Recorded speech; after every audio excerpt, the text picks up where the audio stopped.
زي ما بقول مفيش باكنج له خالص، يعني واحد لوحده كده ورئيس جمهوريه ماشي، مين بيدعمك؟ مفيش حد.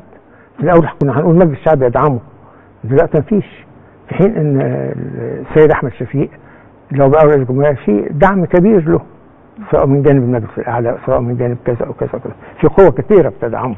طيب فيما يتعلق سياده اللواء بالوضع الامني، نظرا لانه طبعا من المتوقع بعد حدوث يعني او بعد اصدار النتيجه المتعلقه بالانتخابات ربما يكون في نوع من انواع الاحتجاجات ايا كان المرشح، يعني في ناس محتجه على الاثنين من قبل ما النتيجه تظهر، حضرتك شايف يعني ازاي يمكن التعامل يعني مع هذه الاحتجاجات واستيعابها؟ ندعو الله ان ما تحدثش احتكاكات. انا هستأذن حضرتك قبل ما نقف يعني في هذه النقطة، احنا بينضم لنا مباشرة على الهاتف سيادة المستشار حاتم بجاتو الامين العام للجنة الانتخابات الرئاسية. برحب بحضرتك سيادة المستشار في الحياة الان. الو. ايوه سيادة المستشار، انا برحب بحضرتك في الحياة الان. اهلا بك يا فندم.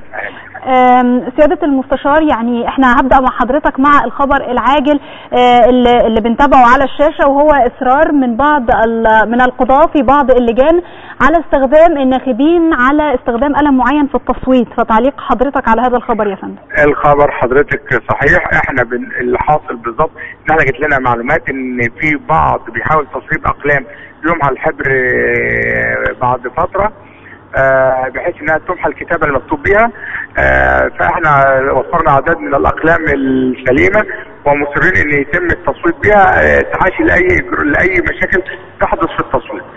نعم، اذا حضرتك بتاكد ان بالفعل هذا الامر حقيقي لتجنب اي نوع من انواع يعني التزوير في العمليه الانتخابيه. بالظبط يا فندم. طيب سياده المستشار، عايزه اطمن من حضرتك بقى على سير العمليه الانتخابيه حتى الان، اتفضل. حتى الان العمليه الانتخابيه تسير بهدوء، هناك بعض المشاكل الخاصه باستخدام الاقلام. ضبطنا قلم في احدى لجان رشيد وجاري تحرير المحضر اللازم، ولكن حتى الان الاقبال جيد في بعض الاماكن وبقى في اماكن اخرى. نعم. طيب انا هرجع للنقطة اللي كنا بنتكلم فيها مع حضرتك وبعدين هننتقل لباقي تفاصيل العملية الانتخابية، هو الجزء المتعلق باستخدام الاقلام يا سيادة المستشار. يعني حضرتك قلت انكم استخدمتموه يعني علشان خاطر تمنعوا عملية التزوير، البعض بقى بيشكك في استخدام هذا القلم وبيقولوا ان كان بالفعل هناك نية لاستخدام قلم معين وان هذا القلم هو اللي بيتم محيه.